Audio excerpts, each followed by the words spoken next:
Okay, good morning, everybody. I'm going to call to order the Yamhill County Board of Commissioners formal informal session for January 19th, 2023. It is 10 o'clock in the morning, and I will go ahead and lead us in the flag salute. I pledge allegiance to the flag of the United States of America and to the republic which stands one nation under God.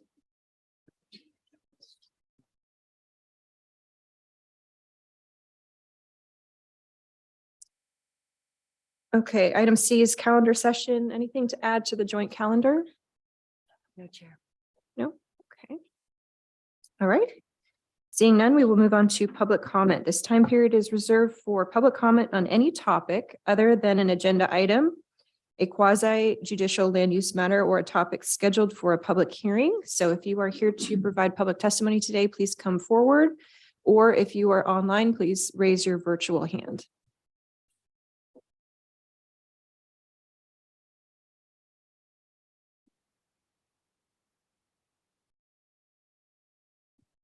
Okay, seeing none, and I don't believe we received any written comment for this week either.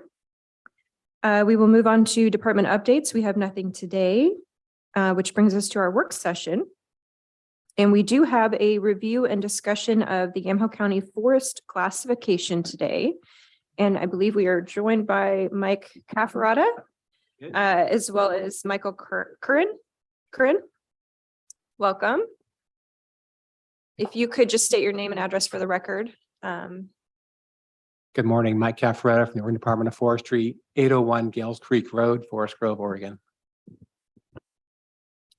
Michael Curran, District Forester for ODF's West Oregon District located in Philomath. And Matt Mackey, Northwest Oregon Area Fire Protection Policy Coordinator, 2600 State Street, Salem, Oregon. Great, thank you.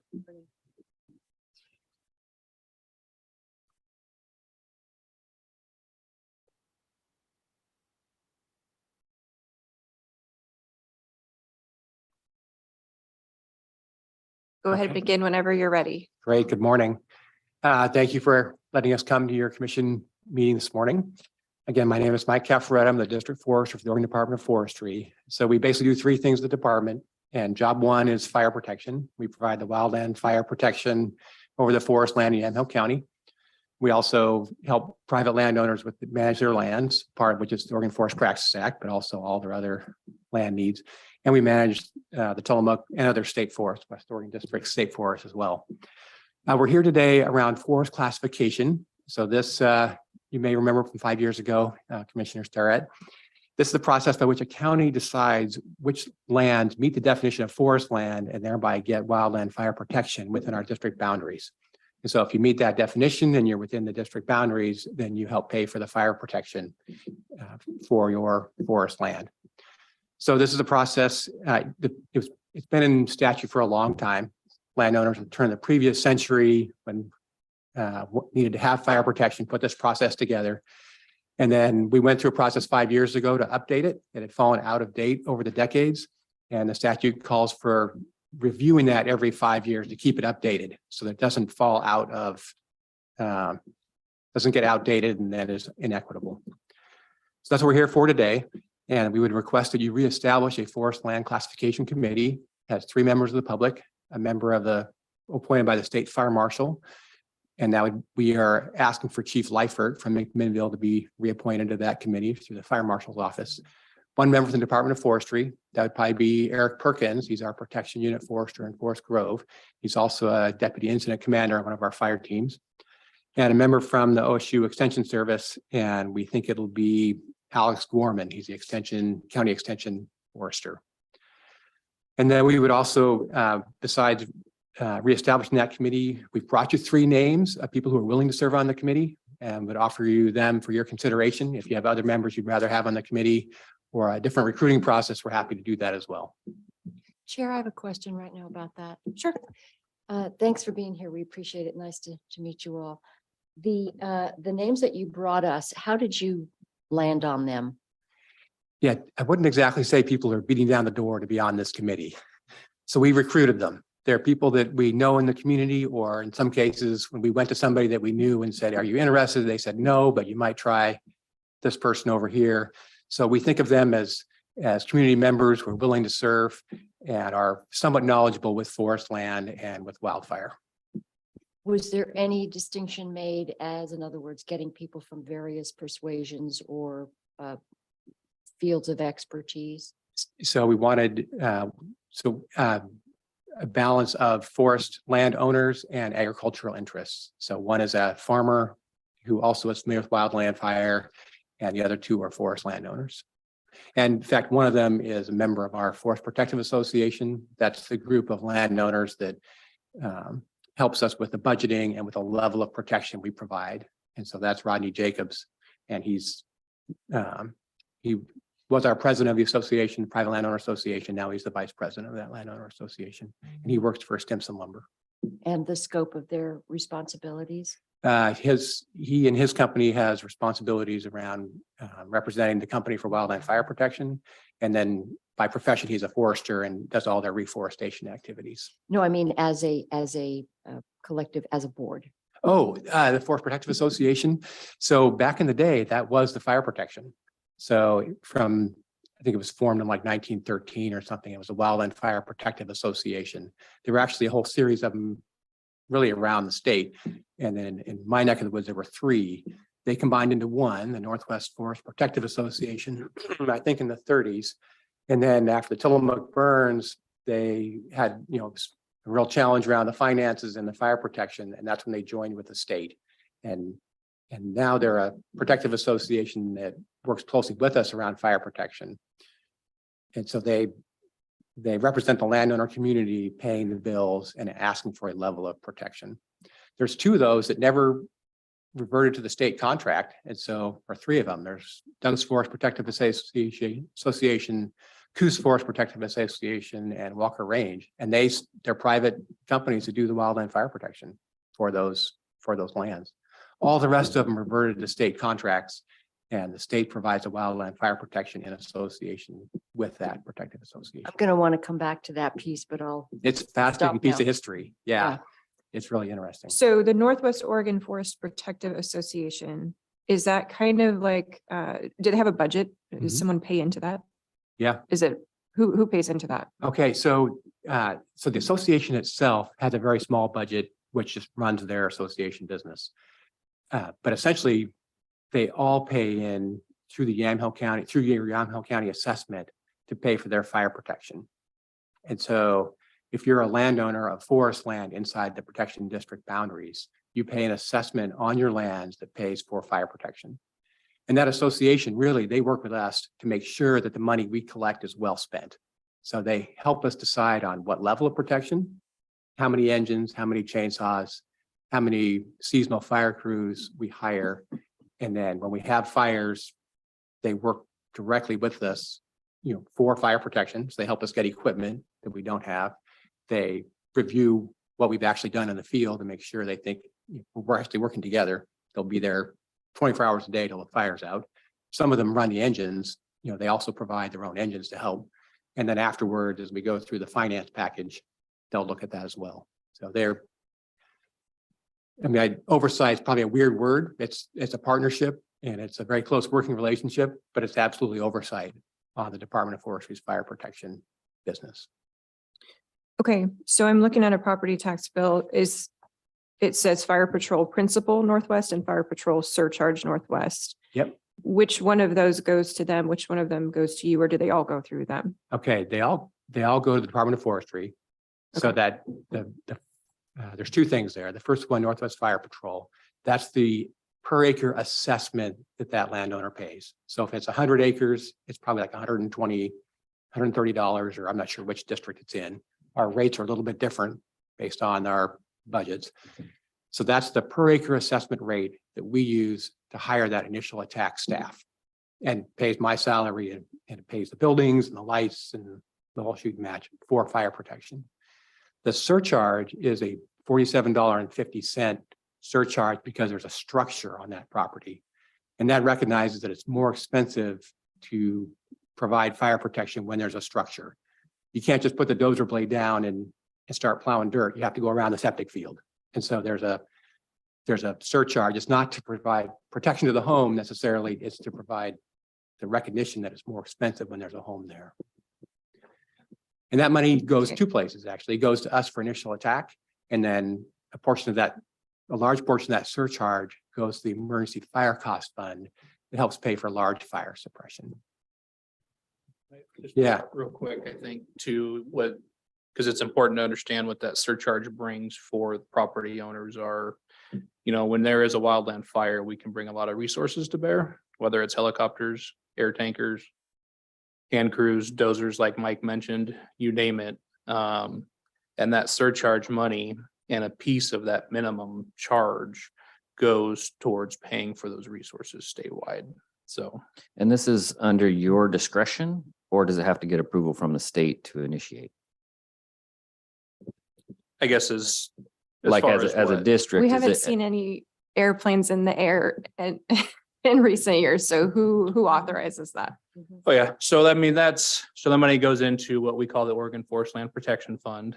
And it's a pot of money that's available statewide. And so when we get a fire that's local and we feel that we need to order an aircraft or get hand crews, it's paid for out of that. But you're initiating that? The Yes. district is Yep. in it and telling, okay. Yep. So, Based on available funding. Yeah, and in So- fact, I'm not even sure. I mean, so we had a helicopter on standby during the East Wind event here in September. It was for Yamhill County and Washington County. Actually, we had it for the Northwest. So that's one example of where we had it ready and available for Yamhill County. Trying to think if I've flown a helicopter in Yamhill County. We did right there at Hag Lake a number of times, including the 2020 Labor Day fires. Have you had one recently here? And recently we had our Willamina Creek fire. It would have been 2018, and we had multiple helicopters and air tankers, the smaller air tankers on that fire. So they do happen. Okay, so let's take a step back a bit. My understanding is that anything west of the Cascades essentially is considered class 1 forest land. that's So if that's the case, then one would presume that everything in Yamhill County is class 1 forest land. So where do the distinctions come in? right. So I think it's a pretty easy conversation when you're out in the middle of the Coast Range and it's all forest land. Mhm. But here in downtown McMinnville, we don't really have a role, right? Streets, hydrants, you have a city fire department.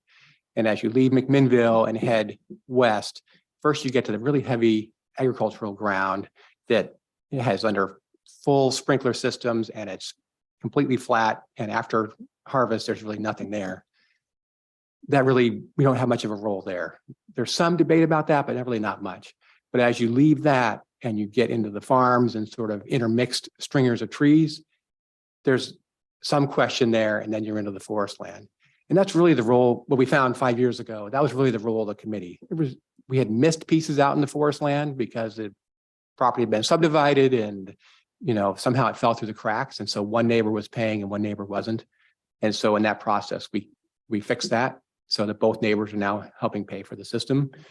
But the real role of the committee was, when is this flat ground that's under sprinkler systems? When do we start charging for fire protection? When did this person need fire protection? Because their home would be under threat or their property's under threat if there's a fire. And when is if that person is on their property with a birthday cake and they spill it and light a fire, when is that a threat to their neighbors? When might it spread off of their land and burn down the resources of their neighbors? That was the role of the committee, is when can we stand in front of somebody and say, you have a piece of forest land here, you're a threat to your neighbors, you're benefiting from the system, you have to take part. And that was the role. And it was really around that edge. Where does it stop being a city or a town? And when does it start being forest land that needs fire protection? So what was occurring prior to 2016? Was there an assessment or was, The assessment actually has been going on since the 30s. okay, Actually, 1913, I think they passed the compulsory fire protection law, which made everybody inside the lines had to pay. But then, sometime in 1967, the landowner divided their piece into two, and for whatever reason, one piece fell through the cracks. And so one piece was paying through the county and one piece wasn't, just because of administrative snafu. And that's what happened. So I want to make sure that we're clear on the terminology, because forest land doesn't necessarily mean trees standing on your land. It means a meadow. It means a flat piece of ground with grass on it. Yep. It means a lot of different things, which is where I think people have some heartburn over this, especially folks in our rural lands that are paying for rural fire protection districts on top of this. This particular person is paying over $350 a year for a rural fire protection district on top of what they pay for fire patrol. So I think that's where the heartburn, comes in. Frankly, everything is burnable at a certain point. So, that's where, and I looked through the minutes of all the way back to 2016, there were quite a few people who were upset about this classification, because the reality is that if I have a house on 80 acres in the middle of rural Yamhill County and my house catches on fire, you guys aren't going to put my house out, right? You're paying somebody else to come do that. You might show up and prevent the rest of my land from burning, but there's some confusion on what the service is and what the actual benefit is for this. I don't know if you guys can speak to that, but I noticed quite a bit of that showing up. Yeah, yep. So that's a common occurrence. And unfortunately, the term forest land is not ideal for this process, just because the terms don't match up with what the definition is and what the word is, right? But unfortunately, the term forest land is in statute, and that's what we're statutorily required to follow, that definition.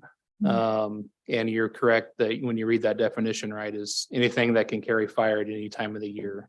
And that does not necessarily encompass just trees or forest land, right? That can encompass brush, grass, and everything. So there's not a lot we can do with the term forest land right now. That would take a statutory change. And when we send letters out for folks that are going to get added, that's 90% of our conversations we have, is just trying to get them to understand what the term forest land means for this process, because it's not very clean.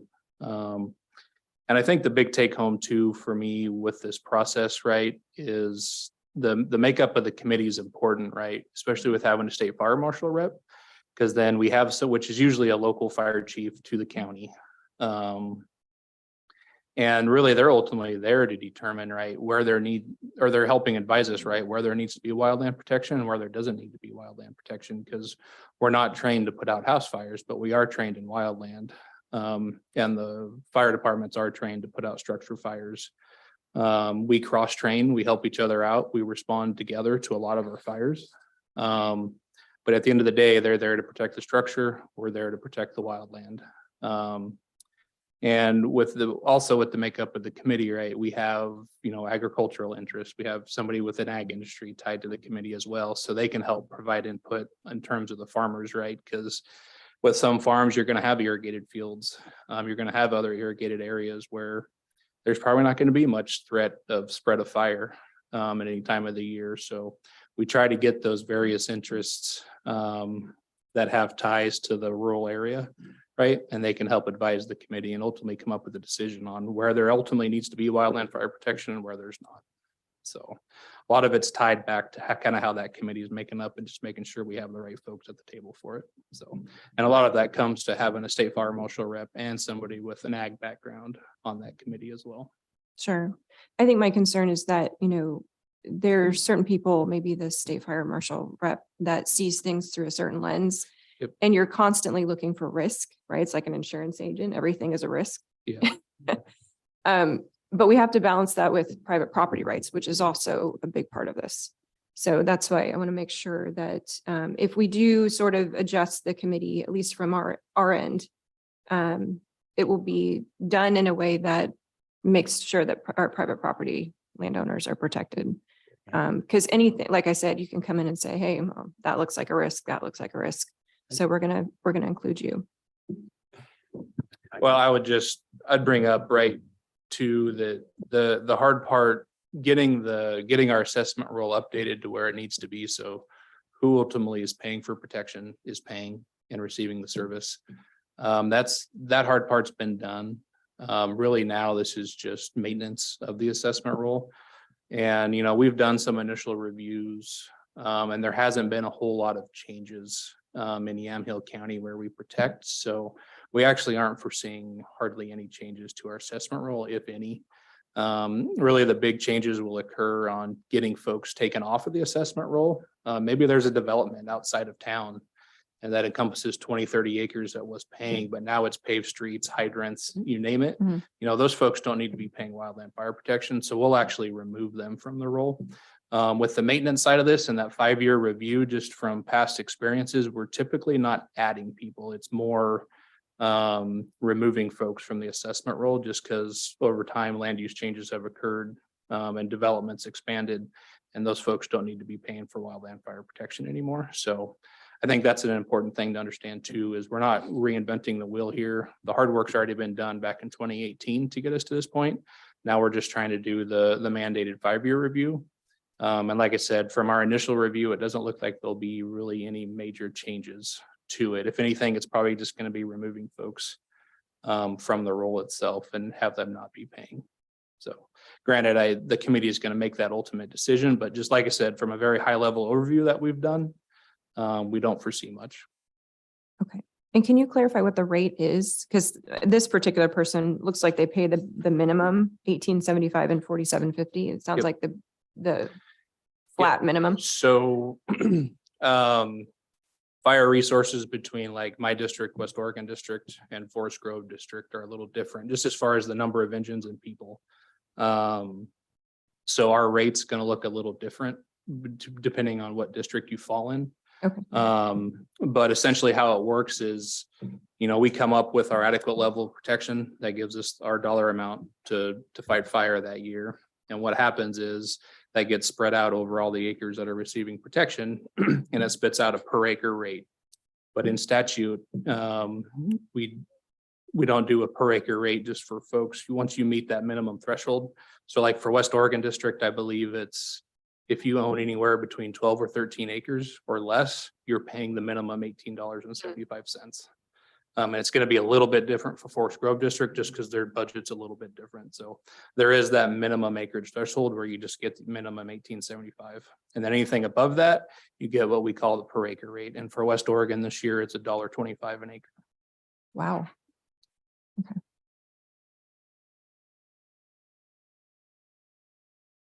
And I'm not sure what Forest Groves is, but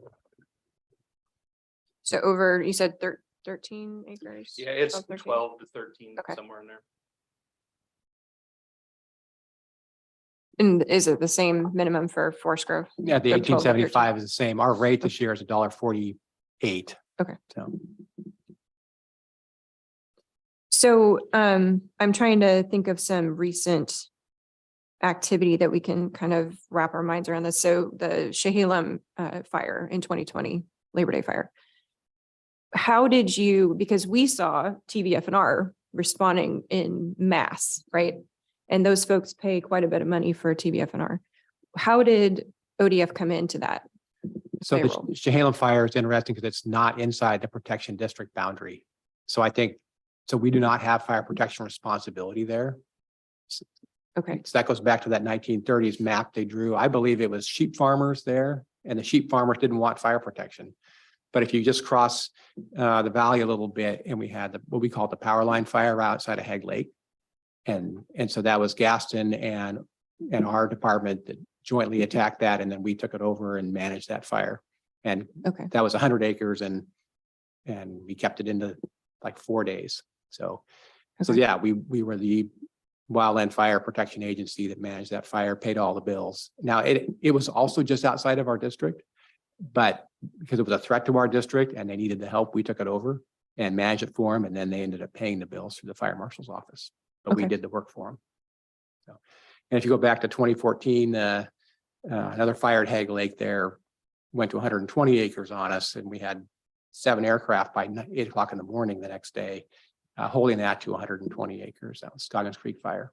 okay. I was thinking Chehalem was in the rural, or used to be in the rural Newburgh Yeah, district. I was So surprised that it's right on that hillside that Mhm. is now TBF&Rs. Okay. And we actually give them a little bit of help as well. Under mutual aid, like Mike Sure. said, we all help each other. Yeah. And so they asked us for some assistance because it's wildland and we had some more expertise there. So we sent staff to support them in that. A little different though than being in charge of it and responsible for it. Okay. So we have some major forest land owners in the county, Stimson and some others. Yeah. What's your relationship with them? How do you assess their, thousands of acres or whatever? So they're on our board of that Fire Protective Association, and Mike has similar forest industry on his board for that association. And they sit right with us shoulder to shoulder and help us decide what that adequate level of protection is. And in fact, I like to think of that as it's their ground and their risk. So they're the ones making those investments and worried the most about their ground. And so they help decide what is an adequate level of protection. They want to be there to make that decision. They don't want the state making that decision for them. So we work with them on what is the adequate level of protection and then the budget that supports it. Okay, so they pay in. There's Absolutely. nothing that's, Absolutely. other than state and federal land, there's nothing that's exempt from this. Yeah, nothing is exempt. Okay. And so interesting, private landowners pay, and it's matched by general fund. So they actually pay half of the rate in the general fund. So it's a shared responsibility between the Okay. public and the private lands. State Forest and BLM do not split with the general fund. They pay the full share. Gotcha. So And I think if you'd like, there is a map of what the classification looks like for the county on the website there. It's a very high level overview of it, but you Yeah. can kind of tell who's paying, who's not paying. you can click on that and open it up if you want to. So just for, comparison, we live in a rainforest. So, Southern Oregon is much drier. Do those folks pay more? They do. They pay significantly more. Matt, do you know the rate down there? It's about $3 an acre. it's closer to $3. Okay. So it's more than double. And it's a real problem in some parts of the state. Mhm. The land values have a hard time supporting the fire protection, especially on the east side. And Eastern Oregon is paying even higher rates as well. And it's also a problem here in Yamhill County and some of if you have poor sites and you're not a Stimson growing trees commercially, it's a significant bill at $1.40 an acre. It's not insignificant. Okay, so what would be exempt? What's like an example? Yeah, so this is the east side of the county. And as you come to the west, I think we've been built actually up here, not 100% sure. This blue line is the protection boundary. So back in the 30s, they decided we needed fire protection, they drew the blue line. So our authority is everything inside the blue line. This brown is non-paying land. We did that classification meeting in 2018. We said this is very, very flat. When you go out there, if we can take a tour, you see that it's dead flat. It's agricultural ground. Most of it is sprinklered. Very unlikely that you would have a roll. If someone does start a fire, it's not going to spread and do damage to their neighbors. If the neighbor starts a fire on a windy day, it's not going to blow onto their ground and do damage to them. But this line that you're looking at, that's where that committee said, right here, if a fire started, it could burn down the neighbor's resource. It's a threat.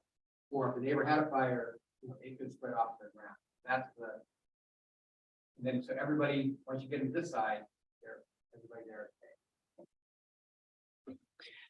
Okay, so I didn't, but you guys went through this about 5 years ago or so.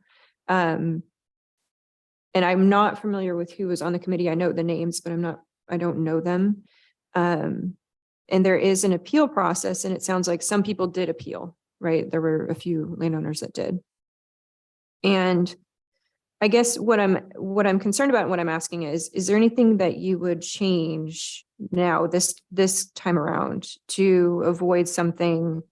And this is just, I'm pulling from the minutes of 2017, but it says this change came as a result of a hasty decision during a field tour with incomplete information.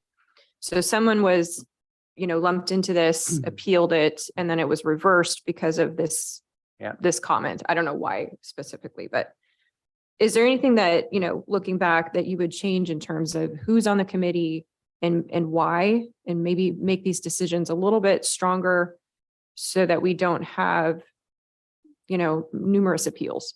Yeah, I don't know. That was a hard job. It's a big county. Mhm. And you're asking private citizens to they spent a lot of time. And so we actually drove all of that country Mhm. on field tours, trying to make good decisions. So it was a big country to cover. And I think, in hindsight, in some of those spots, it would have been great if we had spent a little more time looking at those locations, trying to make sure we got the line in the right spot. And I think what happened in that case, or a couple of those cases, where we put that line and then someone said, hey, really? And we Mhm. went back out, it's like, they were absolutely right. It was still flat and, didn't really need that protection. And so we were able to move it over. It was quite a process. I mean, public meetings with 50, 80 people in the room, trying to explain, we're trying to be fair to everybody. Some people are paying, some aren't. Yeah, I think by going through that, it was heavily scrutinized. And yeah, we could have done a better job probably. In the end, it wasn't that many people that appealed. And I think we did a pretty good job then of going back to those places and cleaning them up. I would like to have done it perfectly the first time and not have to go through the, appeals, but it worked out okay, I think, in the end. And I think the main thing is there is an appeal process. And the Right. committee heard it, like people Right. were we made changes based on. How long, when that. somebody did make an appeal, how long did it take to clean everything up? I mean, did it drag on for a year or was it immediate no. response? It was 3 months. Yeah. We had a public hearing, we mailed out letters to everybody. And then we took all their questions and then went and reviewed those locations people were concerned about, made the changes. So no one actually paid. Like, we did all those things before we ended up adding them to the assessment rolls. Yeah. So, There yeah, it's not an were- easy process. Sure, yeah. I think my frustration though is that based on the criteria, there's no mitigating circumstance. If I live in the middle of rural Yamhill County and I build a moat around my house, right? And I have mandatory setbacks and I'm doing everything I should do. Even, and regardless of what my neighbor's doing, that doesn't really matter, right? Because I'm in the Nope. middle of the forest. That's right. So I think that's where I sort of have some heartburn over this. Yeah. I think, we had that opinion expressed a number of times. And I think, the neighbor who is paying, and even though you have a moat, it doesn't mean that someone isn't going to sit in the backyard and light off a bottle rocket after you sell the house to somebody else, putting them at risk. And so those people who are paying and who are at risk, to be equitable, they want everyone to have a fair share in that rather than some people paying and some people not. So, And it could be a thing too within the rural fire district where the majority of these problems would be is they're paying two different protection fees. Mhm. One from the district and one from the McMinnville fire. Yeah. Is that maybe the rural McMinnville fire would then deal with, Forest Grove district and the West Oregon district to then either pay those fees or whatever. So they're not being paid twice to two different people. And the first person to be out there, if there's a fire, is going to be rural McMinnville. And then they would call you and be like, hey, we're on the edge of your district. Do you guys want to get involved in this? Or because you don't specialize in structures, but if it is a structure, McMinnville fire is going to be there. I don't know. It just seems like clean it up and get rid of some overlap and some concern. If at least within the rural McMinnville district, there's only one fee because it's already being paid by rural McMinnville. Yeah, I think that's a statutory change though. Mm. We don't have any yeah, I don't think control over that. it's an interesting change though. So we end up explaining to people a lot that, that rural fire department does first aid, medical and structure fires, and we do fire spreading across the landscape. And we sort of meet in the middle on brush fires. It doesn't really matter who puts out a fire if you can get there, but it's. Right, but the property owner is not going to be the one calling you. They're going to call McMinnville Fire. So then let McMinnville Fire then deal with it from there on out. and Yeah. let the McMinnville Fire deal with the assessment for the wildland, I Right. think. Yeah. Well, Dennis Gex was in the minutes, his testimony, he said, why do this sort of piecemeal thing? Why don't they just do one assessment, for anybody that's in rural That's kind of, yeah. classification, which I don't know if I agree with that or not, but it makes a bit more sense than this convoluted process, I suppose. Okay, so timeline. So what are we looking at for timeline? So Per the if- statute. If you're able to reestablish a committee and appoint those members, then we will work right through this. I would anticipate having our first meeting in a month. And we think because it's a 5-year review and relatively straightforward, we hope that it's a 3-meeting job and that we're done, probably by the end of March. Okay.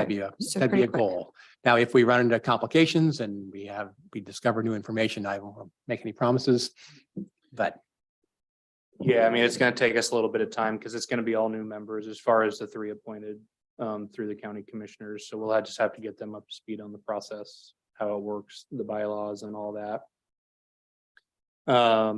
And things, but yeah, like I said earlier, like back in 2018, a lot of that legwork was done to get the assessment roll in a good spot to where there haven't been a lot of changes. So I was hopeful maybe 2, 3 at the most meetings to get through the update. Just because, there hasn't been a lot of changes, so. And the committee works directly with our assessor and to look at maps and all that stuff. Yep, and one thing Okay. we'll do is we'll work with the county assessor's office to kind of see where those development changes have occurred. Mhm. So then we'll have that information. I interact with 5 different counties within West Oregon District. And the 3 main ones I work with, Benton, Polk, and Lincoln, we actually have somebody from the assessor's office attend those meetings when we do our classification meetings, just so they can be in the room and answer questions if the committee has them. So we definitely would be looking to get tied in with the Yamhill County's assessor's office through this process.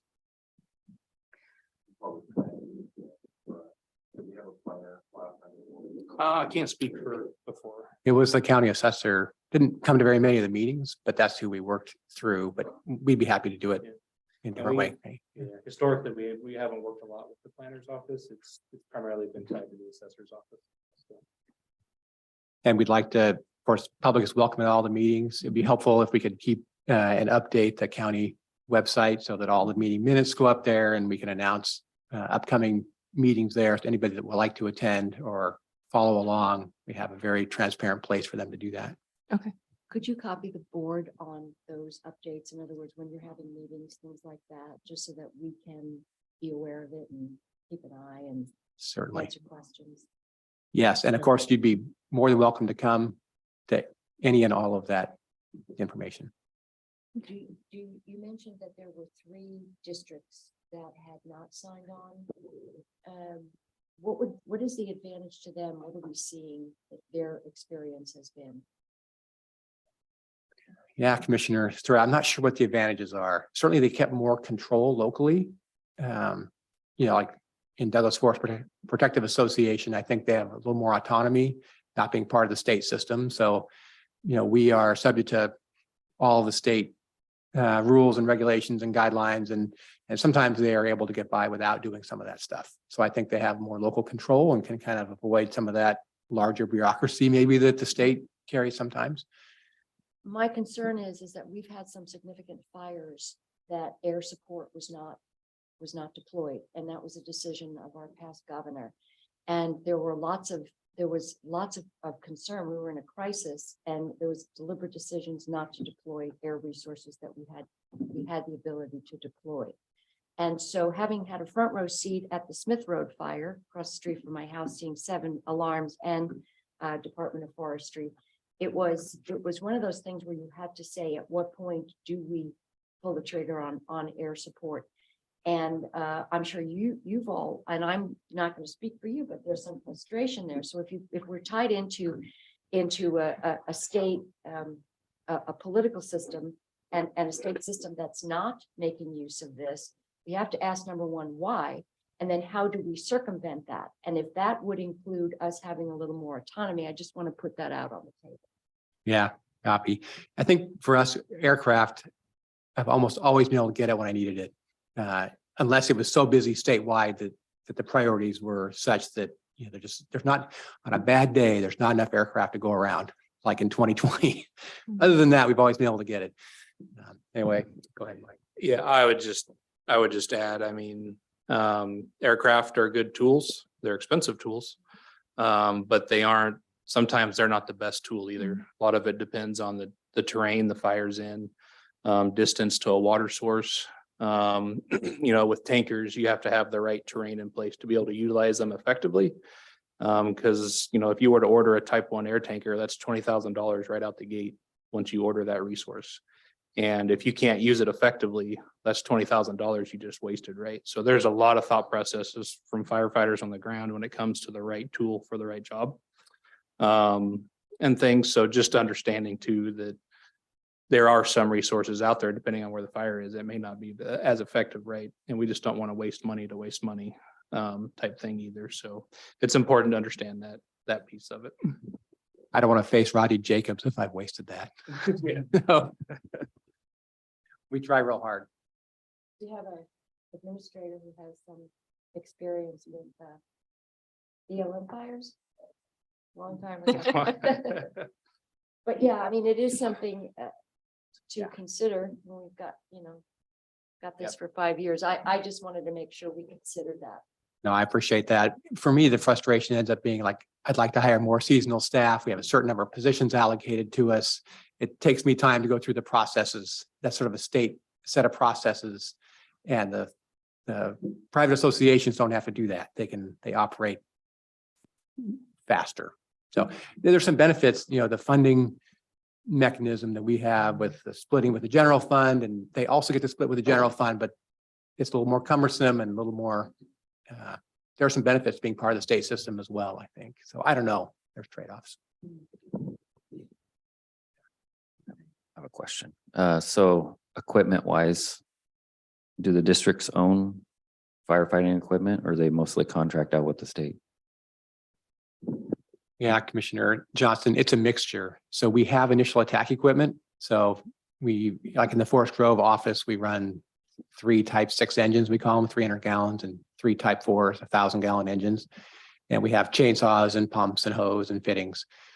But for the most part, on large fires, once it escapes initial attack, we hire out the water tenders, all the aircraft, dozers. So that stuff comes out of the private firefighting community. The landowners provide a lot of that stuff. You know, if we need dozers and we call Stimson or Weyerhaeuser or Bighorn Logging, or, you know, and they provide that, we pay them. Okay. Well, I don't think I need to tell you guys that there's significant frustration with the way the state manages forest land, including their own. And it's, you know, it's frustrating that private individuals are having to pay into a system for the purpose of mitigating fire and the threat of fire. And then we see a systematic, reduction in common sense practices that actually do prevent forest fire from the state level. So I've worked with quite a few foresters over the years, and they are some of the smartest, most reasonable individuals in terms of how to manage those lands to prevent that from happening. And unfortunately, we're not seeing that come out of state policy. So, okay, so we need to choose a board soon. I'm not quite ready to say yes to this list. I want to have some conversations, but we're definitely aware that that is something that needs to happen soon, based on your timeline. So is there anything in statute where you have to actually provide this update or report by? It just says every 5 years, or? It says every Okay. 5 years. And really it's a county, like equity to your county constituents who are paying into the system as it's a public job. And so it's really up to us to keep it up to date. Okay. So, Okay. Can you provide us some information, whether contact information or some background information on the people that have been recommended, just so that we can get an idea? You mentioned who they were, but just to Be happy to do more- that. more information would be good. Sure. Can I provide that to Ken, Mr. Huffer? Yeah, Thank you. Okay. And every county is a part of this, right? It's just certain districts, old districts are not. That's right. I can't say for every county in Oregon, it's everyone that has forest land of any significant amount. So, Okay. yeah. Okay. Like maybe in Southeast Oregon, I'm not sure if there's a protective association in Southeast. They have rangeland associations. Right. So yes, Yeah, for example, Harney County. Yeah. doesn't have that, but they have a range. Gotcha. Okay. But there are a fair amount of counties around the state that have gone through this process and are working through the same thing you guys are. Sure. Okay. All right. Any further questions? No, Chair. Thank you. Okay, thank you. I Yeah. appreciate the robust discussion and giving us the history on this too, so. our pleasure. I guess just one other quick question. Just because I'm fairly new in my role here at the West Oregon District and things, I guess, how interested are you all in just getting updates from us? I mean, would you guys like to have annual updates from us? Every other year updates? I guess what's the interest level there from you so we can try to make sure we're meeting that need? I would say yes, because, this particular individual pays property taxes every year and did not know what these two surcharges were for, and they have no information, basically. So I think that would be wonderful for us to provide our constituents, just to let them know what that actually means. And what they're getting for it, right? What's the service? So, Yeah. yeah, Yep. absolutely. And they're welcome to come visit in our offices. In fact, they could be on the Forest Protective Association. They could be members of the Northwest Oregon Forest Protective Association and be a part of that system where they come to our budget meetings and come tour the compound and see the engines, and people are welcome to do that, encouraged to do that. And I think the other thing is if they do a yearly update, no matter who's up here, at least they know what's going Right, on. sure, Because yeah. I have no idea. It's 5 been, years is a long Yeah. time. Okay, maybe there won't be as many questions. Northwest Oregon Forest Protective Association. So that is the association we were talking about earlier. Yeah. Do For they the- have a board? Like, where do I find information about them? Just have the person call us in Forest Grove at the district office. Oh, okay. Yeah, it's important to note, that's for the Forest Grove District. West Oregon District has their own Forest Protective Association as well with landowners that fall within, so. So it depends Okay. where they live, which association they fall into. Gotcha. Okay. What's that one called for West? West Oregon Forest Protective Association. Okay. So depending on where they fall on that map, if they live within the Forest Grove District boundary, they would work through Mike in Northwest Oregon. And if they fall in the West Oregon District, it would be working with me in the West Oregon. Okay. FPA. All right. Sounds good. Very much. Thank you. Appreciate it. Thank you.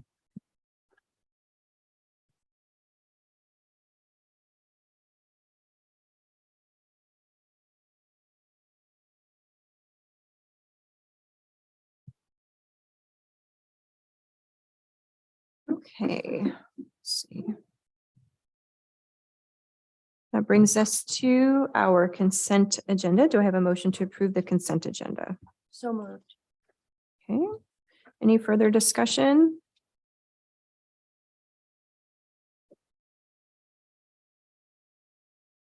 Other than I want to just appreciate Colton and his work on the Pike Road contract. Yes, thank you. He goes through everything with a fine tooth comb. That's Yes. very reassuring. So, Yes. Yes, he got a last minute, a little teeny detail. We appreciate it. yeah. Okay. If there's no further discussion, all those in favor signify by saying aye. Hi. Aye. All opposed, same sign. Thank you. Motion passes. And it looks like Amy, is it Bison, is online. So congratulations, Amy, and thank you for serving on the Board of Health. Let's see. Item H is old business. We have nothing under old business. Item I, other business. I1 is consideration of approval in the matter of an order granting authority to HHS Director Lindsay Manfred and certain other designated individuals to take actions allowed by ORS 426.233 and rescinding board order 22-148. Chair, I just wanted to add, when I first started looking at these basically allow for what are called director's holds. Mhm. And this is a list that gets updated every year of people who work within our system who would be able to issue a hold for an involuntary or a commitment. And that has a lot of ramifications for civil liberties. Mhm. And I took a look at, what it entailed, and I feel like them being able to update this to allow for current people in those positions to do that, it gives some measure of comfort. So I would move Absolutely. approval. All right, any further questions? Okay, all those in favor signify by saying aye. Aye. All opposed, same sign. Thank you. Motion passes. I2, consideration of approval of a letter to the Oregon Department of Land Conservation and Development, DLCD, regarding its appeal of the Yamhill County Ordinance 922, amending the Yamhill County zoning code to allow for the establishment of psilocybin, manufacturing and service centers within certain areas of unincorporated Yamhill County. And I just want to thank you, Jody, for working on this, and Ken Friday as Yeah. well. Thank you. Yes. Any questions for Jody on the content of the letter? No, I appreciate you doing this. Hopefully we get some, it seems like there was confusion, coming from what passed and just the whole process. And hopefully this will provide some. Yes, Yeah. the back and forth will Yes. start Yeah. having some answers, Mhm. or some questions answered, hopefully, Right. because it is very confusing. And I remember Ken Friday, when this first Mhm. started coming out, he's like, this is a repeat of when the medical marijuana Yeah. Yeah. rules came out from OHA. And he's like, they're so vague and they're gonna make it up as they go. Right. Well, And so there's concern here. Well, I just read, and correct me if I'm wrong, that there was that they come out with an allowance for microdosing, which I think could actually change things on the Oh. fly, mhm. Yeah, I did saw not know that. So that would potentially change things. Yeah. I don't But know. I'd thank have to you go for read the doing this. rules, I guess. Yeah. Mhm. Yeah. Okay, I will move to approve the letter to DLCD. So the question, Motion, that's the motion. Okay. I was just going to ask a little bit about whether or not council will be at the hearing. Is that something that is an option, or are we good if we just send a letter in? I think the plan was to send the letter, and So, then if they had thoughts, they would reach out if they needed us there. so it's up to the board. If you want someone to represent the county at the hearing next week, it's over Zoom. We can be there to answer questions, or we can just submit the letter and be the statement of the county. So it's up to the board. Do you get to witness their discussion? I mean, is that kind of part of the meeting? I imagine, I've never sat in on one before, but I imagine it's like any other board. Okay. So they have discussions, and there's no other testimony allowed other than ours. So I imagine they'll talk about the contents of our letter. Might be good to have somebody just in case they have questions or just, of interest to watch their discussion to see. Yeah. What they say. Yeah, I'm happy to sit Okay. in on it and answer questions if need be. Okay. Okay, cool. All right, any further questions? All those in favor signify by saying aye. Aye. Aye. All opposed, same sign. Thank you. Motion passes. And thank you, Jody. Thanks, Appreciate Jody. it.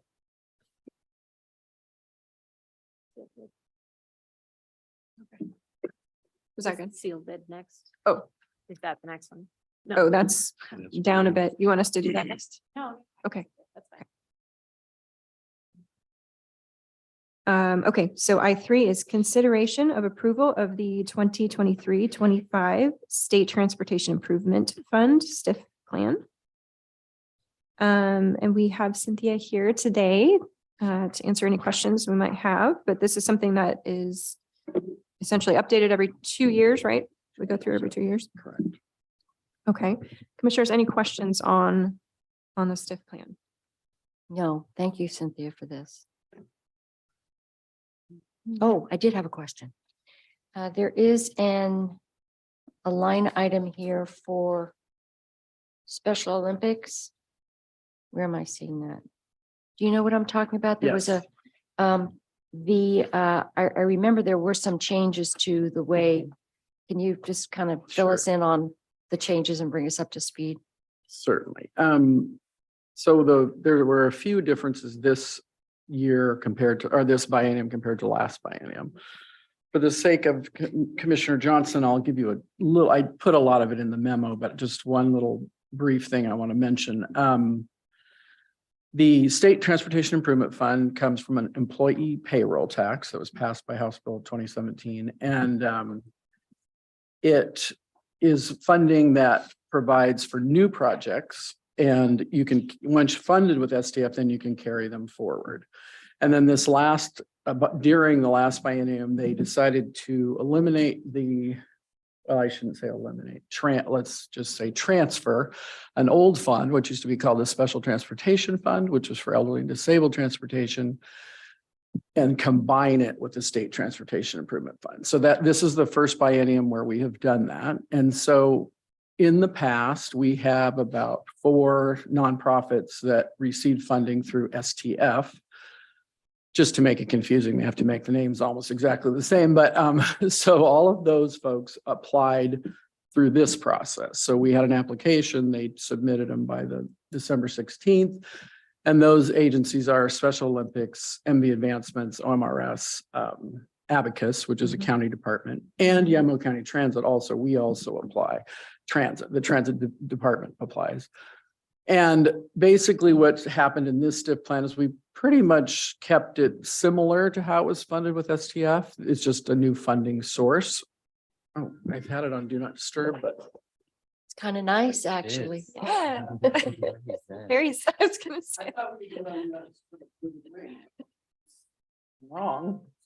Oh. And of course, it's a spam call because I get way too many of those.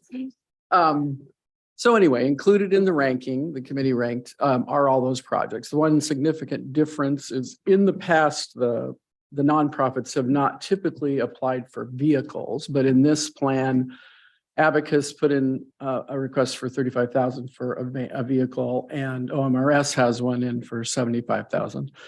That's eligible in this funding, and it's all fine.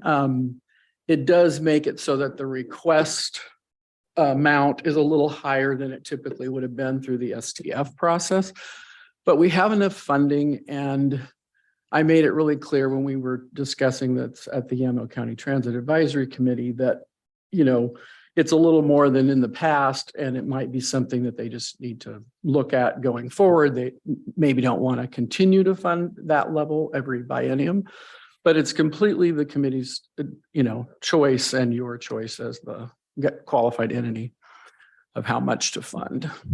So because there's a designation here that the capital could be used to fund delivery with outside agencies, are you working with non-emergent medical transport through the CCO, or with Dial-A-Ride being any kind of a collaborative? You know, we've tried to we've met a few, it's been quite a while ago. They didn't put in any kind of an application for funding. I suppose they could have, but they didn't. And we did send out a public notice, but I didn't receive anything from them.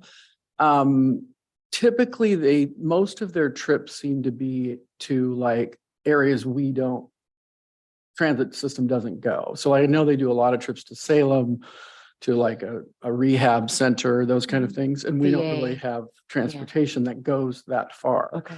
So when we looked at it last, there wasn't a lot that we could actually do for each other. We're aware of each other, and obviously we're in the middle of doing our transit coordinated plan, and it's basically human services and transit coordinated plan. So we'll have another opportunity to actually talk again about if there's anything we can do, make sure we're not doing any kind of duplication, that sort of thing. Okay, thank you. Mhm. Any further questions on this STIF plan? Okay, Did I have a motion? No. I don't think I did. Is there a motion to approve? Chair, I would move approval of item I3, approval of the 23-25 State Transportation Improvement Fund Plan. Thank you. Any further discussion? All those in favor signify by saying aye. Aye. Aye. All opposed, same sign. Okay, great. Motion passes. And let's see, we've got a couple more transit related items. Item I4 is consideration to authorize Yamhill County Transit staff to submit the 2023-25 biennium grant application by January 20th of 2023 for Federal Transit Administration FTA 5310 Enhanced Mobility for Seniors and People with Disabilities Formula funding for $747,316. And I will move approval of item I4. Is there further discussion? No. Okay, all those in favor signify by saying aye. Aye. Aye, all opposed, same sign. Thank you, motion passes. Item I5 is consideration of approval of the 2023-25 grant application in the amount of $1,809,777 in Federal Transit Administration FTA Section 5311, federal funds for administration, operating, and maintenance for Yamhill County Transit. Do I have a motion to approve? So moved. Okay, all those, sorry, further discussion, questions? Mhm. No. All those in favor signify by saying aye. Aye. Aye. All opposed, same sign. Great, thank you. Motion passes. Thank you, Cynthia. Thank Appreciate you. it. Thank you very much. Thank you.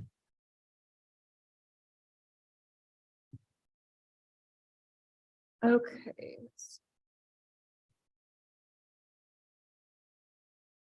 Item I6 is consideration of approval of a sealed bid in the amount of $1,717 for tax lot number R5332BB 00100. And this is the property on Hopewell Road. That is sort of road locked. It is, and I think, Ken, if you're logged in, did you get a map from Noelle so we can put it up on the TV? Don't you roll your eyes at me. You didn't get one? I just want to make sure that the board knows what I'm talking about. It's hard to, this one's weird. I saw the map. Is that what we're looking for? Yes. Oh, yeah, you have it in your packet. Well, we can just do that. So, You know. Where it is, okay. okay, so, there we go. There we go. So the property that was bid on is the starred one. In an ideal world, we would sell this, the 200 one right next to it, but we didn't get a bid for that. I will let the board know that we did get a second bid for this same property yesterday. It's not on the agenda, but we did get it because he didn't hit the Friday deadline for the agenda. He's gonna have to go on next week's. But because it is already in front of you, I wanted to make sure you knew that there was another bid so that you had that information when you made a decision as to whether or not to accept the bid that we got last week. So I know that's confusing. So we set a public deadline of Friday. It's sort of an ongoing deadline that we posted on our website after the last time. We said if you can get it to us before Friday at noon, it'll be presented at the next week's board meeting, and so on and so forth. So Okay. that's just to hit the agenda. So that's the only deadline is the agenda deadline. Oh, I see. Okay. Yeah. And you've opened this latest bid? Yeah, I have Different both of them person? Okay. here with me. Okay. The one that you guys have on the agenda, and then I have the other paperwork for the second one. But I wasn't entirely sure how the board wanted to proceed. So, Well, since we didn't set a hard deadline for actually submitting a bid, it was just on the agenda. I would like to consider both of them. I agree. okay. What I will do, and I'm not sure how Carolina wants to get this done, is I can get you a copy of the second one. But it is for, so the first one was for $1,717. Maybe before we disclose the other sealed bid. So I know we have a process issue because we had this on the agenda. We've received a bid. We've since received another one. Mhm. Would it make sense as an action that if we're getting multiple bids to reset the process on this property and basically do some type of auction? Now that we're getting multiple interests, I guess before we go doing an auction, or then someone is over there in the building right now submitting a new bid, I'm hypothetically, if somebody was doing that or interested in doing that, would it make sense that now that there's a couple of bids that we've received here to maybe put that back into more of an auction type process? And can we lump the other one in there? So I have a couple thoughts, recommendations. I think it would probably be good to start opening the bids in front of the board so that we don't have to worry about the agenda. So the agenda item will literally just be opening of sealed bids. So we can that would allow us to accept bids up until the board meeting. So we would come here and I would just open the documents. I don't know how often this is going to happen. This has already happened more times than I've ever seen. Great. Yeah. So, yeah. So, that would be a policy decision by the board if they want to go that route to sort of prevent these weird predicaments. The second is we could do what, Ken's suggesting for this specific one. Kick this out a week, and give them both an opportunity to submit a final bid. And request that they also bid on 200 if there's interest. Or you could split those apart if you want, but that's maybe a good way forward on this specific one.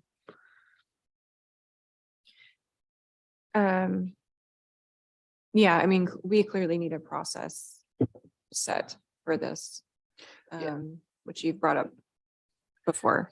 I And just agree. to- And there was also some concern from the Hebo property that a sealed bid is not really sealed Yeah. at a certain point.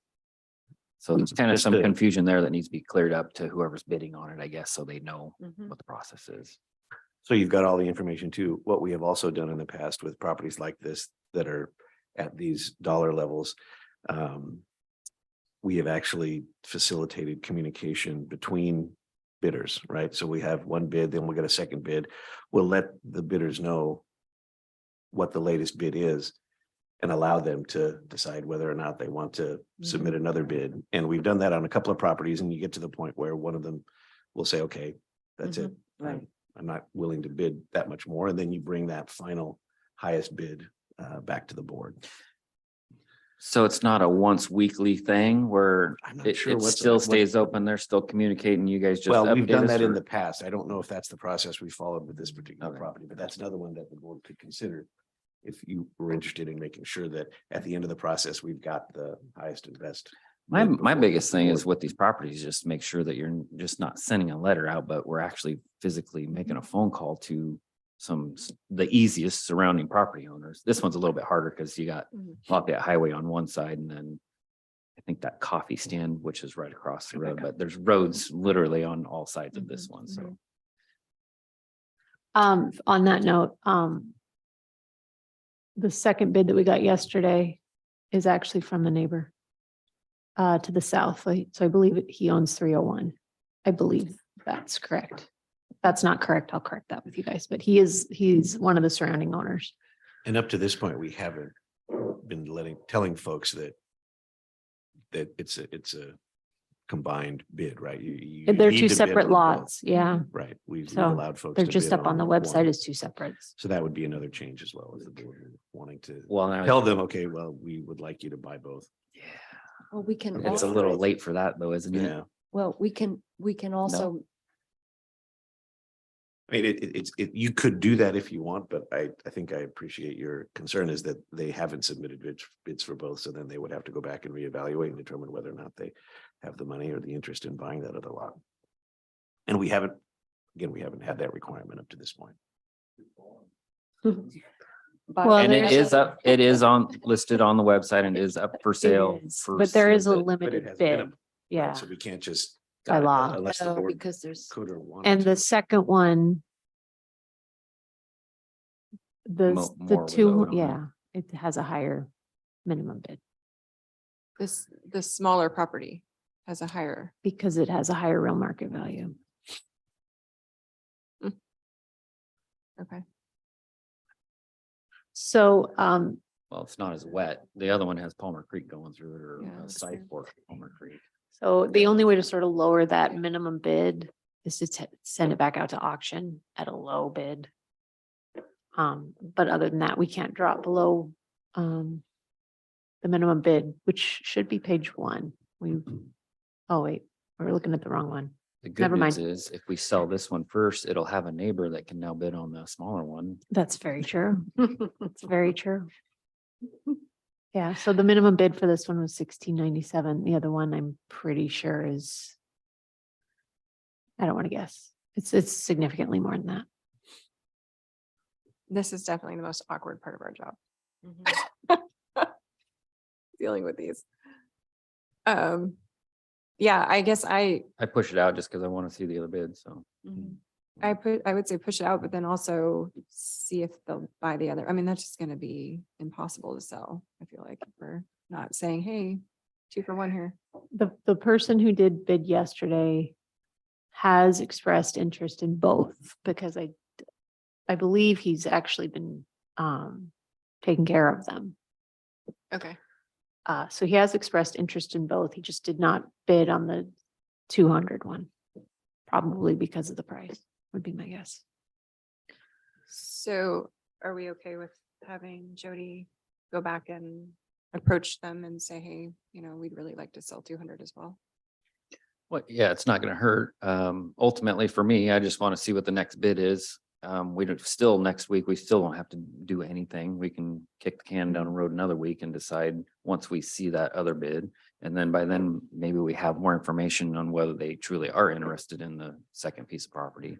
So what I can do is reach out for their best and final and say, and the board will give a preference.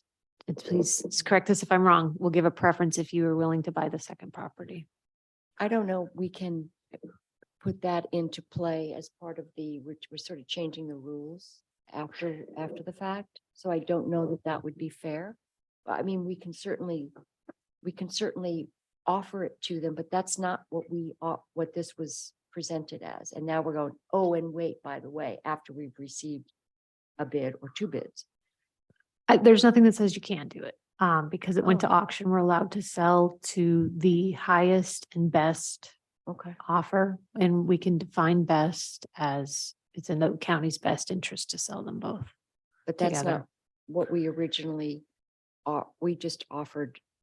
We this. haven't, these are unsolicited bids. So they have just submitted bids because they saw on our website that these properties were available. So it's not like we went out Okay. there and said, we only want bids for this and now we're changing our mind.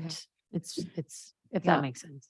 Ideally, it would be great to see if there'd be interest in 2. I can soften that to more, less preference and more, the county would really like to sell this other Mhm. one if you're interested. Okay. Would that be better? Do we know what the minimum bid is on 200? Is it like $5,000 or 20,000?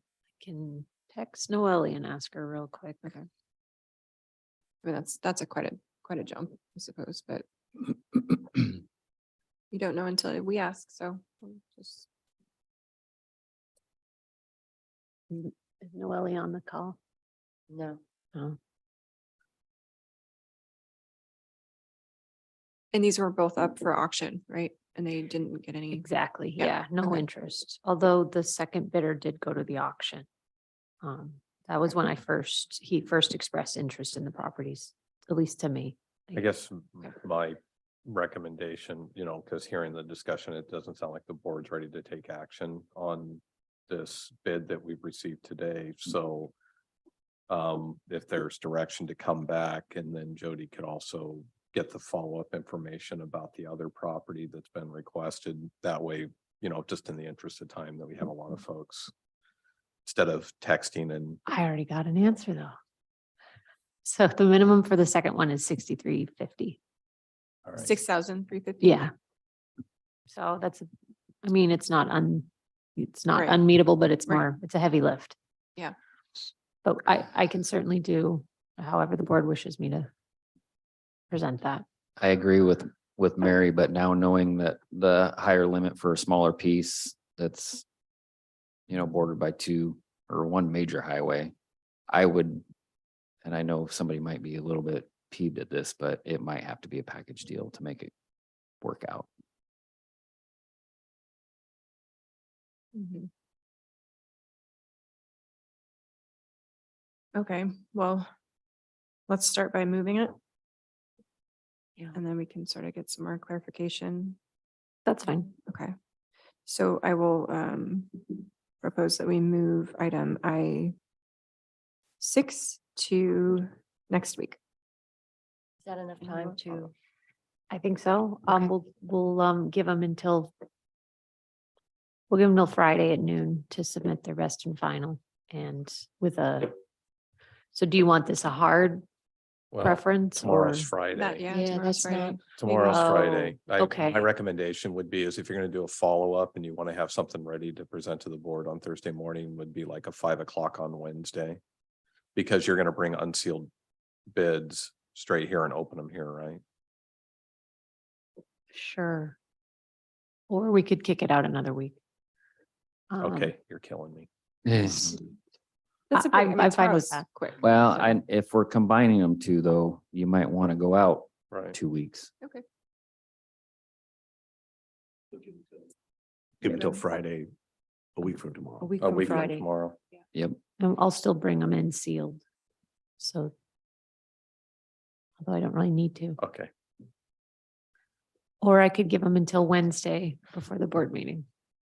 So that they can have all the way up until, I think that's it February sounds like there's 1st. agreement that not next Thursday, but the following Thursday, with possibly the deadline being a week from tomorrow, next Friday. So through the For auction submittal. process, they have to bid to the minimum set, but with the sealed bid, they can bid whatever they want. Because that might be another issue here, that if they do get lumped together, then we get possibly nothing. If they lump them together, I will give them, it'll be. What, 3,200 would have to be the minimum, because that would cover both the minimums, and then they can bid up from there. That seems reasonable. Not 3,200, sorry, 6,600. 6,600 and 1,600 is 7,200. 8,200. All right. I do law, not math. What was the minimum bid for It's 6,250. This one. Oh, this one was No. 16 something. this one was 17. Oh, no, wait. Okay, I see what you're saying. The This was bid the was highest 17, bid. yeah. Okay. Right. Okay, so the plan is to move this consideration to February 2nd and allow for bids through Friday, January 27th by noon. That's the cutoff. Do you want me to open the bids or do you want me to bring them sealed? Because if you want me to bring them sealed, we might as well give them until the Wednesday before to set up funding if they need to. What are you recommending? I don't I'll really bring have- them sealed and then we'll give them through Wednesday at 5 on the 1st, I think. Okay, That's So- okay. we are giving them through Wednesday, February 1st until 5 o'clock. Yeah, that way if they want to come again and submit additional, they can still do that. Okay, and then we will take this back up on February 2nd and we're asking for a new sort of combined minimum of 8,000, whatever. So we do want to package this. I would prefer to, because I think it's gonna be harder to sell the other one Okay, once this goes. So okay, if we go through with it. okay. It's, to me, it's the lesser two evils. I know it, Mhm. since we already started the process, that there's gonna be some people that are like, Yeah, what's going on here? that's the But problem. ultimately, if I would have seen this beforehand, I think we would have had this conversation, would have Mhm. rolled out a little bit different. Yeah. So I'll try to get ahead of the other properties that are coming up. No problem. Okay, so I think I have the direction. You do want me to any bids submitted over the next week and a half will have to be for both? Or is that just a preference? Preference. Preference. Okay, all right. A I preference, can make but, that, I can make that happen. Okay. You know, there's a good chance that we just say, we're not gonna go through with lot 100 or whatever it was. Yeah, we can always So- reject a bid. Okay. Yeah. Okay, All right. sounds good. Thanks, Thank you, Jody. guys. Thank you. Chair, can we take a 3-minute? Sure. 5-minute Let's take a 5-minute break, so we will come back around 11:25. Thank you.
Okay, it looks like we are back in live. It is 11:28 and we will resume our agenda here. So we moved item I6 to February 2nd, and that brings us to item I7. Which I don't think I have.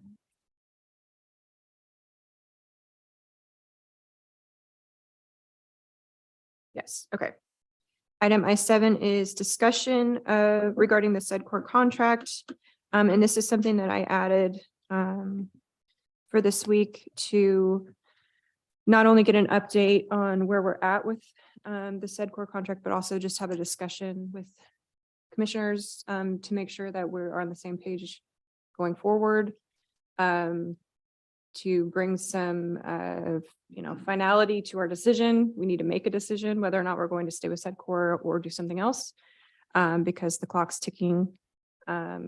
And we want to make sure that this work is covered in our county. So back in December, I think it was the 22nd, we had asked for, I'll just call it a current work list as to what was going on through SEDCOR for Yamhill County.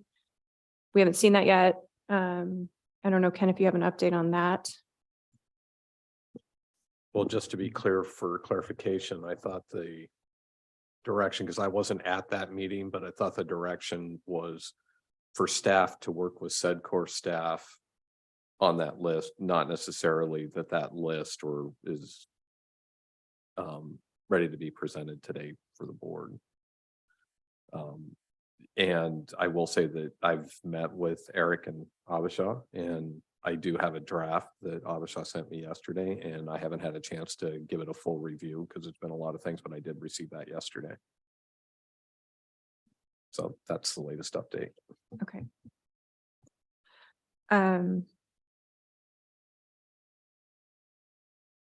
Well, I know from my perspective, I've been asking to see that just to get a current status of what's going on. What is it? What kind of activity is happening for our contract? And so, I have trouble making any decision about the future before seeing that. Commissioners, I don't know how you feel, but As we have this discussion about lists and drafts, we're writing checks every month, taxpayer money.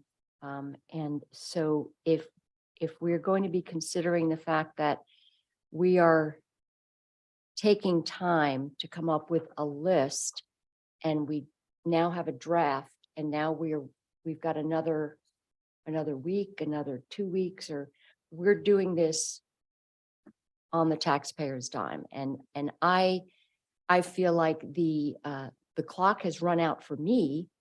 I'm not in a place where I want to say, yeah, let's take a look at the draft and then let's take a look at the list and then let's have a discussion and let's have a focus group and a task group.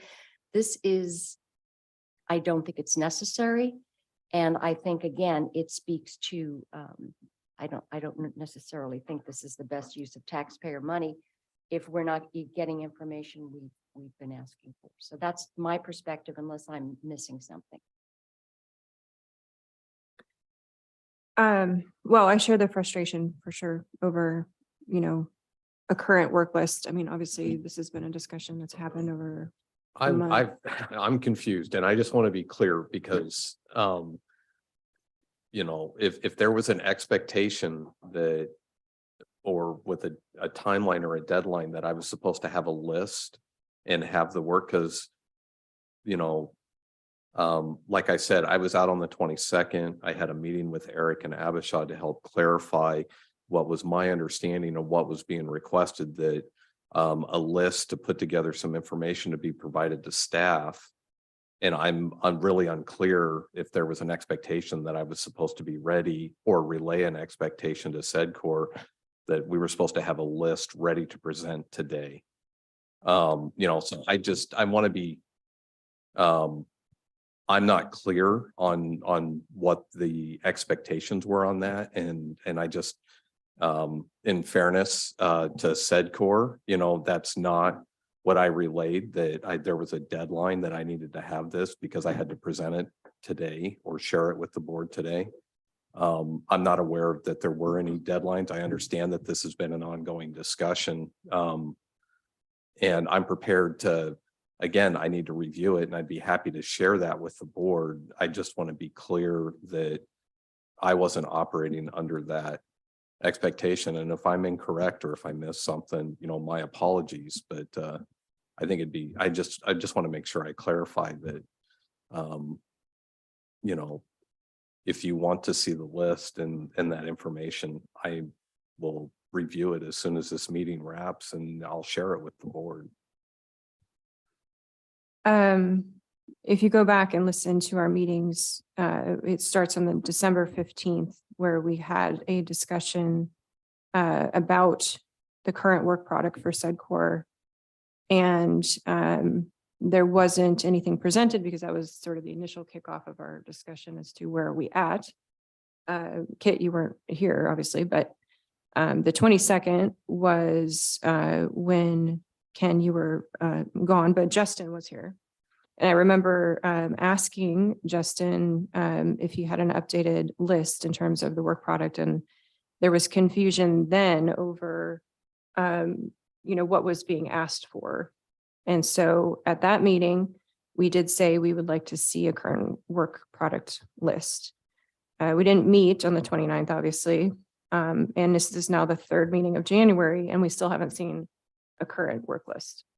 And I guess I'm just sort of not sure as to what is so hard to put together a current work list. So that's my frustration. It's been over a month since we initially had this conversation.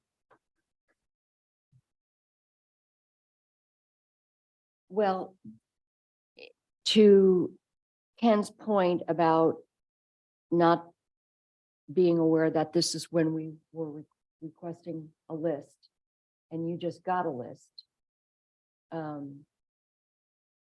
So I think we need to just address that we don't have it because Ken just got it.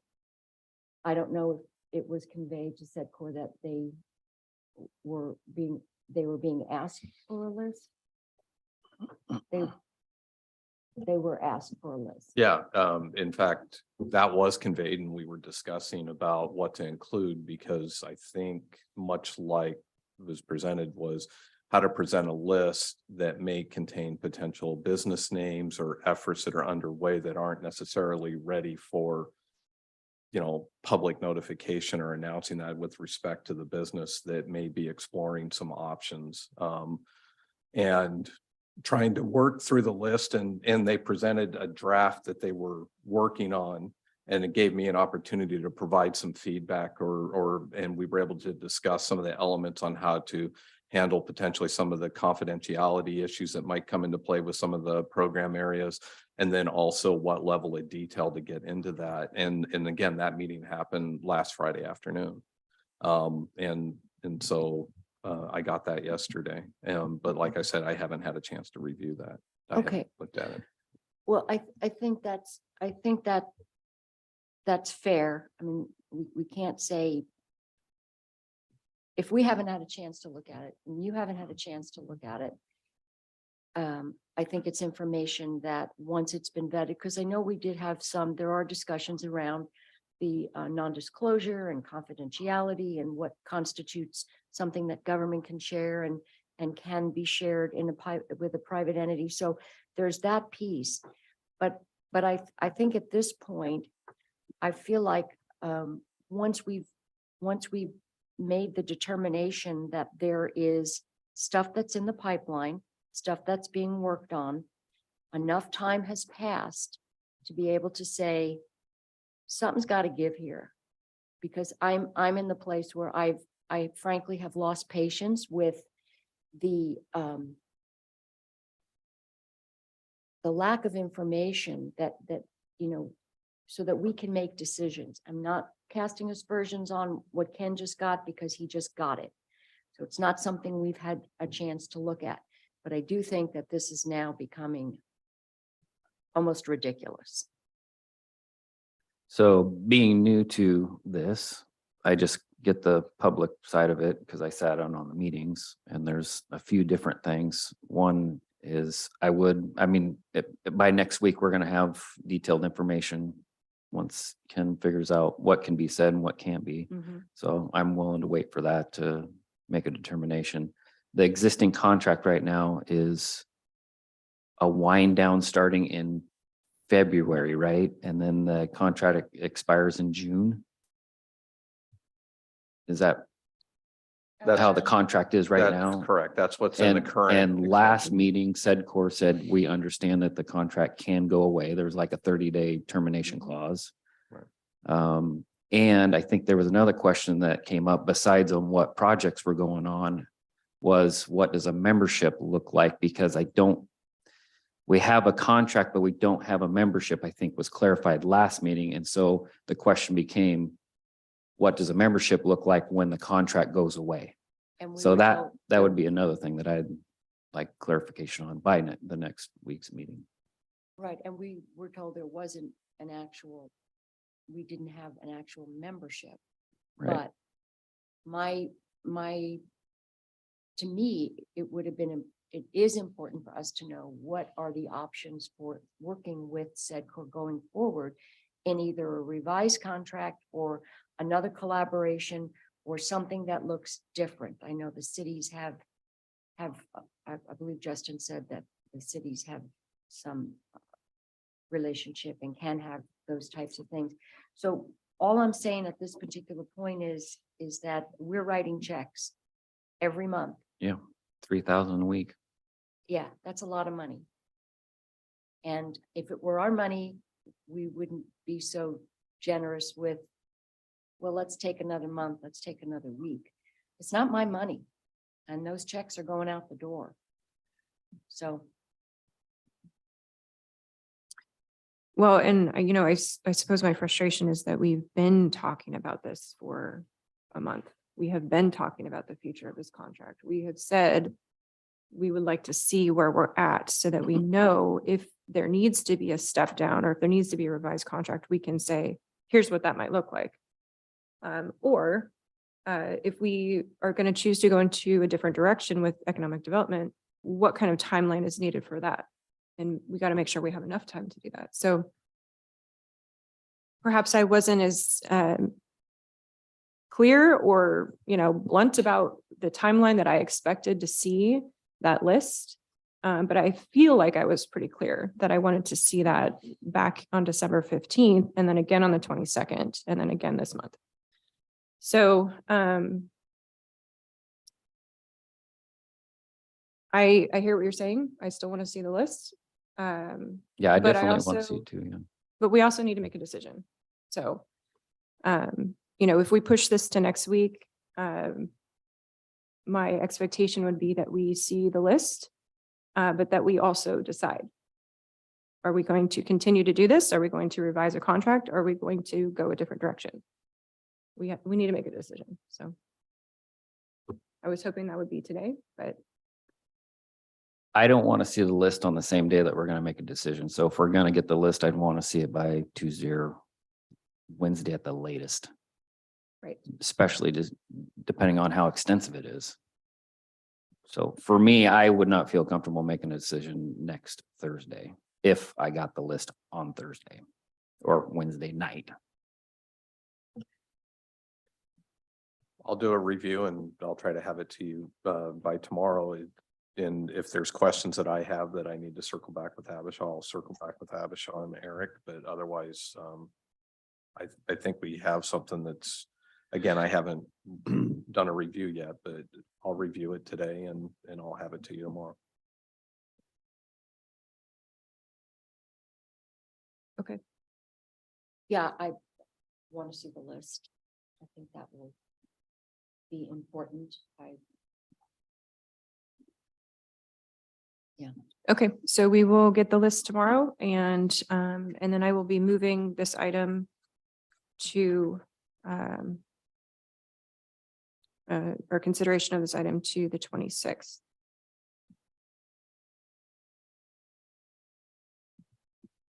Sound good? Yep. Okay. Okay, think that was the last on our old business.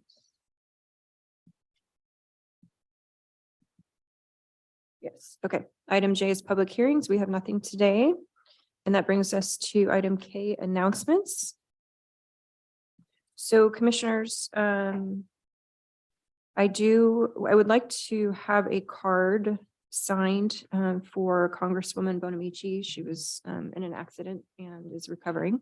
So I think it would be a nice gesture for us to all sign a card and send that to her. So after the meeting's over, I'll kind of loop back around with you and get your signature on that.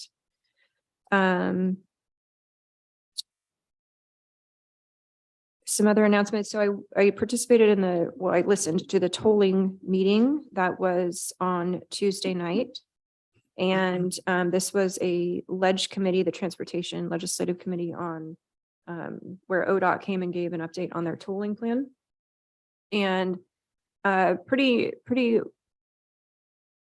no, well, I guess I should say it's not surprising, but they really don't know still what they're going to do in terms of the actual toll. It's pretty clear that the I-205 tolling infrastructure is sort of already moving forward, and they feel that that can move forward without federal approval, but the I-5 tolls need federal approval. And so they're working through that process. There was quite a bit of questioning by both, Republican and Democratic legislators on the lack of information to the public. That was a huge problem. The public doesn't feel like they've been warned about this, that these are coming. They don't know what to expect. And so that was, they were pushing on ODOT pretty significantly about that. When they were questioned about this sort of congestion reduction, they basically admitted that, the goal really is to get you out of your car and to use some other form of mass transit, or to simply make less trips, right? And when that was the extension of that conversation was involved freight, their response was, well, we're hoping our freight carriers will just simply make less trips. That there's no exemptions for these types of tolls. There's no freight exemption, or there's no discount in that regard. Some shocking numbers that 25 to 30% of folks who live in and around the Portland metro area will not be able to afford these tolls. And so it didn't feel like much had changed from when they came in front of our board last summer. Not a whole lot of new information was coming forward. And so it'll be interesting to see where this goes, but they do have a set of meetings planned that I intend to be at, just to make sure that our folks are still made aware of what's happening. The meeting that you were listening to, was it like a public town hall style, or? It was a legislative committee. So ODOT came in front of the Transportation Committee Okay. and presented an update. So. Yeah. Well, I appreciate the lead you've taken on this, and also Clackamas County Commissioners have been very vocal, and I appreciate them because it's going to definitely impact them a lot. Right. We all attended Newburgh City Council, the swearing in on Tuesday night as well. And so we just want to give another congratulations to the new board members and the new mayor there. We look forward to working with them. And something that has come up in the news, well, not recently, it's been in the news, but there's been some alarming increases in cases involving fentanyl, and specifically our sheriff's department. And so I'm going to look into how we can respond as a county, because we're reaching crisis levels, especially with our youth, in terms of how fentanyl is affecting them in the schools, and no one seems to be immune from that. So I was hoping to meet with the sheriff this past week. He's had a family emergency, so I wasn't able to, but I will be bringing forward an update on that soon as to how we can respond, if there's something we can do. Thank you. Any announcements, commissioners? Just wanted to give an update, a YCAP update as the turnkey program finishes its first year of operations. A couple of things, they have served 85 individuals and the Newburgh Motel program served 7. And the other thing is regarding the youth outreach in McMinnville. They are working along with the county on finalizing the steps of the grand opening here in McMinnville. A lot of us have been hoping for something like that. And they're working together to hopefully be able to open soon in 2023.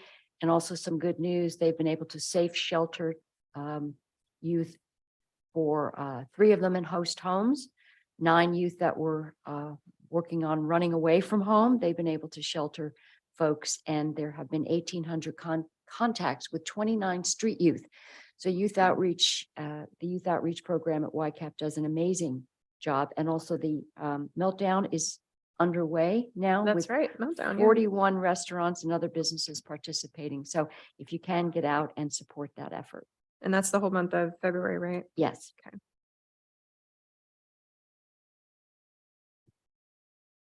Sounds good. Any further announcements? I have one for RIAC. Oh, okay.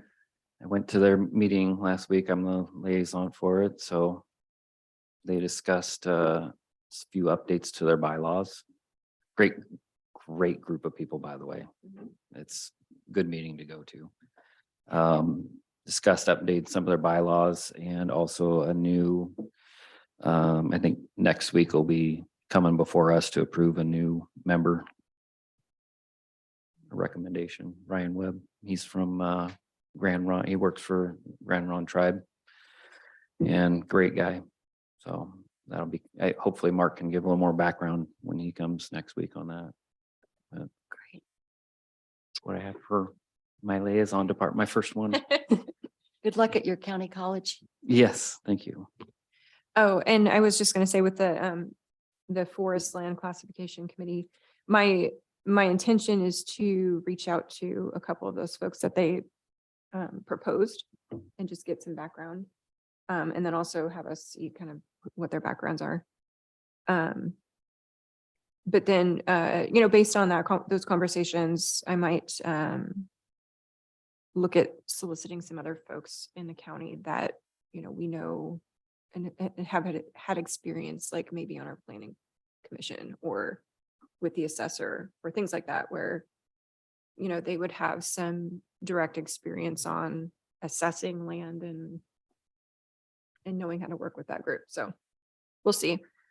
But that's sort of my intention there. Hopefully I can get that done by next week, but if not, it might be a couple weeks. And I think they said that they would supply us with some information on the individuals that they had These, yeah. proposed, and then we can take a look at Yeah. Yeah, and that makeup. I think a key part to that too is where they're at in the county too, just to see Mhm. if they're directly affected by it or if they're just kind of in that industry but live Mhm. not in that area. It'd be Right. kind of interesting to know. Okay. Is there anything else for the good of the order? All right. This concludes the Yamhill County Board of Commissioners formal and informal session for January 19th, 2023. It is 11:52. Thank you.